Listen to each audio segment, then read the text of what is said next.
Hello and welcome student. You are watching your own channel Acme Study. Today we are going to discuss about the poem The Road Not Taken written by Robert Frost. प्रिय बच्चों, आज हम एक बहुत ही महत्वपूर्ण poem the road not taken के बारे में डिस्कस करेंगे। यह कविता एक छोटी सी घटना को रिप्रेजेंट करती है, लेकिन एक बहुत ही बड़ा मैसेज हमें देती है। तो इस कविता को समझने के लिए इसके तीन बिंदुओं पर ध्यान देना बहुत ही आवश्यक है, ताकि जो कविता है हमें अच्छे से समझ में आ जाए। फर्स्ट पोएट रॉबर्ट फ्रॉस्ट एक बहुत ही अच्छे अमेरिकन पोएट हुए हैं, जिनका जन्म 26 मार्च 1874 को हुआ। उनकी कविता द रोड नॉट टेकन 1916 में पब्लिश हुई। उनकी बहुत सारी बुक्स रूरल लाइफ अर्थात ग्रामीण क्षेत्र के बारे में दर्शाती हैं। उनका निधन 1963 को हुआ। सेकंड है पोएटिक डिवाइसेस। इस कविता में symbolism, alliteration, repetition, rhyme scheme का यूज़ हुआ है। तो आइए अब जानते हैं इसकी हिंदी के विषय में, ताकि इसके स्टैंजों को रीड करने में हमें कोई भी प्रॉब्लम का सामना न करना पड़े। तो एक बार कवि जंगल के रास्ते से जा रहा था। पतझड़ का महीना था। चलते चलते वो सड़क के ऐसे किनारे पर आ जाता है जहाँ से जो सड़क है दो रास्तों में बंट गई। वो यहाँ पर कंफ्यूज हो जाता है और सोचता है कि आगे चलने के लिए कौन सा रास्ता चुना जाए। काफ़ी देर तक सोचने के बाद कवि दूसरे रास्ते का चयन करता है, क्योंकि इस रास्ते पर बहुत ही कम लोग चले थे।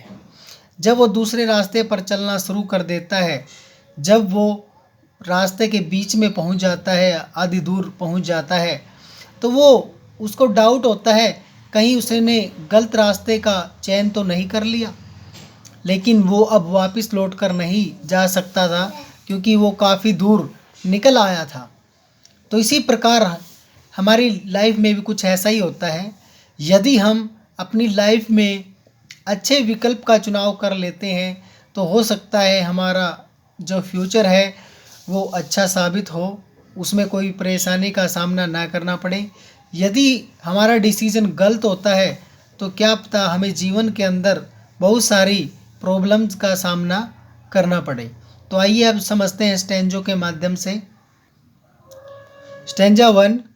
Two roads diverged in a yellow wood, and sorry, I could not travel both, and be one traveler long I stood, and looked down one as far as I could, to where it bent in the undergrowth.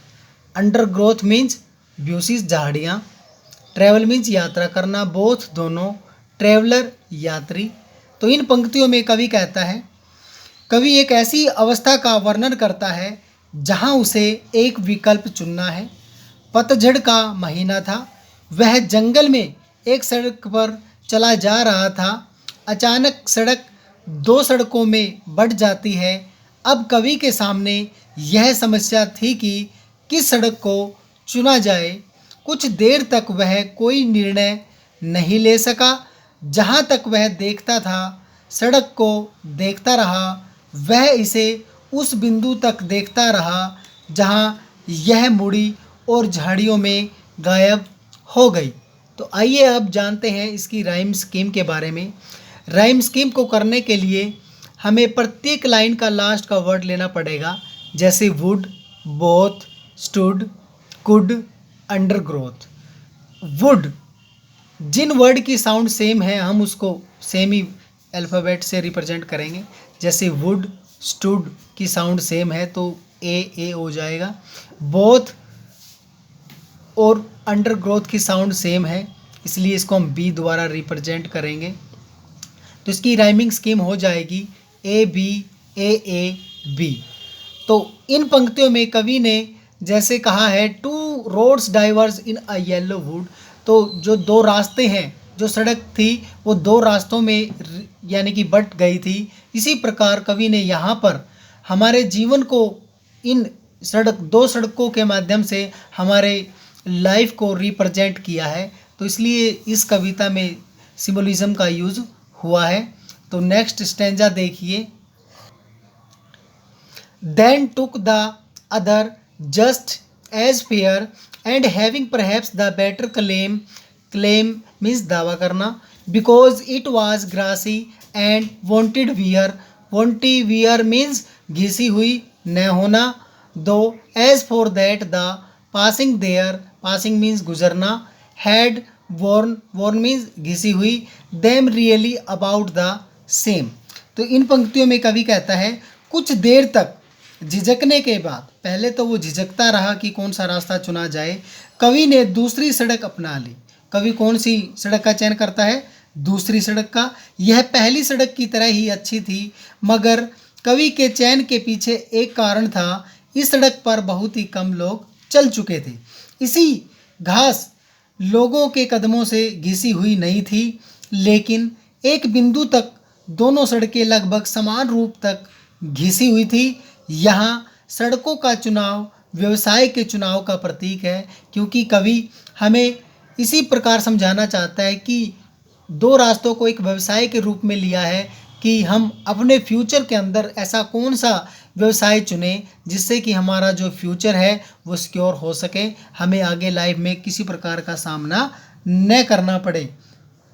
तो इस कविता के अंदर आप जैसे देखते हैं wanted wear, तो इनका जो फर्स्ट लेटर है WW यहाँ पर एलिट्रेशन को शो करता है। तो नेक्स्ट स्टेंजा देखिए। And both that morning equally lay in leaves, no step had trodden black, oh I kept the first for another day, yet knowing how way leads on to way, I doubted if I should ever come back. इन पंक्तियों में कवि कहता है कि दोनों सड़कें पीले पत्तों से ढकी हुई थी। जो दोनों सड़कें थी वो पीले पत्तों से ढकी हुई थी। ये पत्ते यात्रियों के पांव से कुचले हुए नहीं गए थे। ट्रोडन मीन्स कुचले हुए, ब्लैक मीन्स जैसे पत्ते कुचल कर ब्लैक हो जाते हैं, काले पड़ जाते हैं, कुचले हुए नहीं थे। इसका अर्थ यह था कि उस प्रातः कोई भी उन सड़कों पर नहीं गया था, इसलिए उन सड़कों के बारे में कोई भी व्यक्ति कवि को कुछ नहीं बता सकता था। उसको चयन समय ही करना था। अंत में उसने निर्णय किया कि वह पहली सड़क का प्रयोग किसी और दिन करेगा। उसने दूसरी सड़क ले ली जिसके बारे में लगता था कि उस पर कम लोगों ने यात्रा की है, परंतु जब वह कुछ दूरी पर निकल गया तो वो सोचने लगा क्या उसने जो रास्ता चुना है वो सही है, मगर अब उसे अपने चयन के परिणाम भुगतने ही पड़ेंगे क्योंकि वो रास्ता चुन चुका था। तो एक सड़क से दूसरी सड़क निकलती जाती थी, इसलिए एक बार जब एक व्यक्ति कोई भी मार्ग ले लेता है तो उसके लिए पीछे हटना बड़ा ही मुश्किल हो जाता है। Stanza fourth. I shall be telling this with a sigh, somewhere ages and ages hence, two roads diverged in a wood, and I took the one less travelled by, and that has made all the difference। तो इन पंक्तियों में कवि कहता है जब वो रास्ते पर आगे चला जाता है तो कवि कहता है जब वो दूसरा रास्ता चयन कर लेता है, परंतु दूसरा रास्ता चुनने के बाद कवि कहता है अब तो वह अपना रास्ता यानी कि तय कर चुका था, अब तो उसे इसी रास्ते पर चलना पड़ेगा, उसे अब तो अपने चयन किए हुए रास्ते के परिणाम हैं वो भुगतने पड़ेंगे। इसी प्रकार कवि हमें मैसेज देना चाहता है कि यदि एक बार मनुष्य कोई रास्ते को चुन लेता है तो वो भविष्य ही तय करता है कि उसने जो रास्ता चुना था वो कितना सही था, कितना गलत था। तो प्रिय बच्चों, आगे लेटेस्ट वीडियो की इन्फॉर्मेशन पाने के लिए आप हमारे चैनल को सब्सक्राइब कर दीजिए। Thank you, have a nice day.